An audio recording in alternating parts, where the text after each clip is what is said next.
একসঙ্গে দুজনকে সাজাচ্ছে আমাদের মেকআপ আর্টিস্ট। হ্যাঁ আমাদের মেকআপ আর্টিস্ট একসঙ্গে দুজনকে সাজাচ্ছে, তার মেকআপ আর্টিস্ট আবার আমি।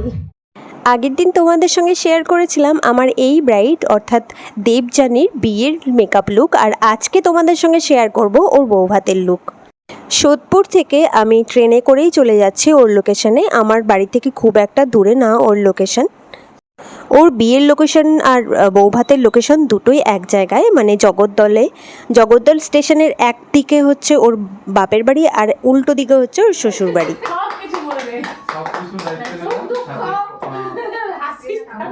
কসমেটিক্স যা আছে ঠিক আছে, কিন্তু গোল্ড সিলভার প্লাটিনাম আমরা দায়িত্ব নিলাম ব্যাস। একটুখানি বুঝে শুনে বাজেট অনুযায়ী চলতে হবে। মন আছে সব দেওয়ার, সব সময় দেবো, একটু টাইম দেবে দিয়ে দেবো। ঠিক আছে চলো হাত তালি। আমি ওর লোকেশনে একদম টাইম মতোই পৌঁছে যাই, কিন্তু ওর এত লেট হয় মানে কি বলবো, ভাত কাপড়ও তখন হয়নি। আমি গিয়ে অনেকক্ষণ বসেছিলাম, তারপরে ওর ভাত কাপড় কমপ্লিট হলো। আর ও আমার কাছে এরকম একটা লুক চেয়েছিল, eye makeup plus base makeup. ও আমাকে বলে দিয়েছিল যে দিদি তুমি আমাকে এরকম বেস মেকআপ করো, আই মেকআপটাও এরকমই করো, আর তোমার উপরে ছেড়ে দিলাম। তো ও আমার উপরে ছেড়ে দিয়েছিল পুরো লুকটা। আমি ওকে এইভাবে সাজিয়েছিলাম, ওর ভীষণই পছন্দ হয়েছিল। আই মেকআপটাও ওর খুব পছন্দ হয়েছিল, আর বেস মেকআপটাও ওর ভীষণ ভীষণ ভীষণ পছন্দ হয়েছিল। এমনিতেই আমাদের মেকআপ করতে বসতে অনেকটাই লেট হয়ে গিয়েছিল। যে বানিয়েছো এটা ঠিক আছে, দেখ আরও টানতে হবে, আরও টানো ঠিক লেগে আছে যাতে। হ্যাঁ ইয়েস, এটা দেখো, এই তুমি নিজে বানিয়েছো? হ্যাঁ দেখো নিজে বানিয়েছো। সেই কারণে আর মেকআপ করার ভিডিওটা তোমাদের সঙ্গে শেয়ার করতে পারলাম না। বিয়েবাড়িতে ওর বোন নয়তো ননদ একজন এসেছিল, যে দেখতে পাচ্ছ এই মিষ্টি বোনটাকে, ও আমাকে অনেক হেল্প করে। আর সাইড শীতে করব, ফ্রন্ট সাইডে করব না। হ্যাঁ আচ্ছা, তারপর তোমার উপর। কেন ফ্রন্টে ভালো লাগে না? আমার মুখে ঠিক খোলে না, আমার মনে হয়। তোমার মনে হয়? আচ্ছা ঠিক আছে।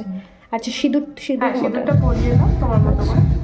সাইড সিঁথি করে ওকে খুব একটা ভালো লাগছিল না, সেই কারণে আমি ফ্রন্টে সিঁথি করি, আর যেটা খুবই সুন্দর লাগছিল। আর ও রাজি হয়ে গেল, হ্যাঁ দিদি তুমি সাইডে আর করো না, মাঝখানেই সিঁথি রেখো। লজ্জা পাচ্ছে। একসঙ্গে দুজনকে সাজাচ্ছে আমাদের মেকআপ আর্টিস্ট। হ্যাঁ আমাদের মেকআপ আর্টিস্ট একসঙ্গে দুজনকে সাজাচ্ছে, তার মেকআপ আর্টিস্ট আবার আমি।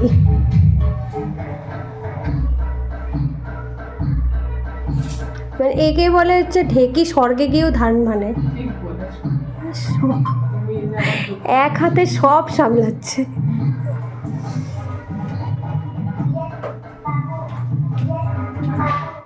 মেকআপ কমপ্লিট করার পরে ওকে নিয়ে আমরা ভেন্যুতে চলে আসলাম, আর ও দেখো বসে পোজ দেওয়া শুরু করে দিয়েছে। কিন্তু এক গাদা মানে ওর আত্মীয় স্বজন চলে এসেছে, যেই কারণে ও না ছবি তুলতে পারছিল না ভালো করে পোজ দিতে পারছিল।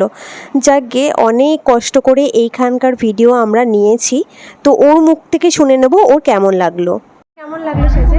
খুবই ভালো লেগেছে। সব থেকে বড় কথা তুমি খুব কোঅপারেটিভ, মানে আমি যেমনটা বলেছি বা তুমি যেমনটা বলেছো আমরা দুজনে মিলে খুব সুন্দর অ্যাডজাস্ট করে সেজেছি। বিয়ের দিনও রিভিউ দিতে পারিনি, সব ভালো ছিল।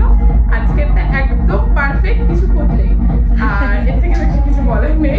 Thank you. ঠিক আছে, চাইলে বুকিং করতে পারো। ঠিক আছে চলো টাটা। আর বলে দিও ও কিন্তু মেকআপ আর্টিস্ট। ঠিক আছে চলো। ওর নিজের মুখ থেকে তো শুনেই নিলে ওর মেকআপটা কেমন লেগেছিল। ওর যখন বুকিংটা নিই আমি খুব টেনশানে ছিলাম। একটা টেনশন কাজ করতোই যে ও কিন্তু নিজে একজন মেকআপ আর্টিস্ট, ওকে কতটা আমি হ্যাপি করতে পারবো আর ওর কাজটা সত্যি কতটা ভালো লাগবে, এটা নিয়ে কিন্তু আমি অনেকটাই টেনশনে ছিলাম। যাকে দুটো লুক ক্রিয়েট করার পর ওর ভীষণ পছন্দ হয়েছিল, আর ওর ফ্যামিলির লোকের সবার খুব পছন্দ হয়েছিল। ও আমার কাছে এরকম একটা স্যাটেল লুক চেয়েছিল, আর আই মেকআপটাও ঠিক এরকমই চেয়েছিল। তো বলো আজকের মেকআপ লুকটা তোমাদের কেমন লাগলো, আর তোমরা যদি তোমাদের স্পেশাল ডেতে এরকম লুক পেতে চাও তাহলে আমার সঙ্গে কন্ট্যাক্ট করো আর নিজের স্পেশাল ডেটটাও বুক করে নাও। চলো আজকে এই পর্যন্ত, পরে দেখা হবে অন্য কোনো ভিডিওতে। ততক্ষণ পর্যন্ত সবাই ভালো থেকো, সুস্থ থেকো। চলো টাটা।